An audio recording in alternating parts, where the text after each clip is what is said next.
My name is Snigdha. I'm from Hyderabad district, Telangana. I'm a third year computer science engineering student studying at Acharya Institute of Technology in Bangalore. In my first year of engineering, the only programming language that I had learned was C, and that too it was mostly theory. I had no hands on practice. My entire second year of engineering was online due to the pandemic, because of which I had slowly started to lose touch with the basic concepts or the core concepts of computer science, which are very important.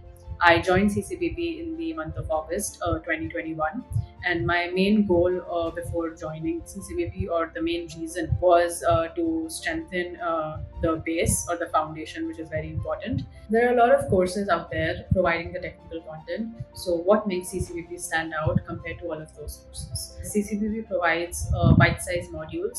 So each day, a single module is unlocked or released. Every module consists of an explanatory video explaining 2 3 concepts, cheat sheet, which is basically the summary of all the points that were taught in the video, and an MCQ practice to understand whether you have understood the concepts clearly. It provides coding practices, which are basically questions to which you are supposed to write appropriate code and get the desired output. If you're at a beginner level, there'll be a different learning plan developed for you compared to someone who's at an intermediate level. I got a call from the placement department of CCBP saying that I was recommended to a company and the interview was supposed to be held the next day.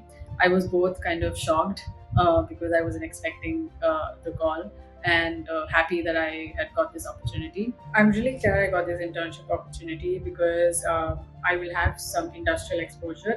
I'm already learning how to work in teams, how to communicate, how to contribute to real world projects. This would definitely increase my resume weightage, as I would now have work experience added on to that. I've been able to manage CCPP along with my college, so I'm sure that anyone, even from a non technical background, will be able to learn the concepts and get a high paying job.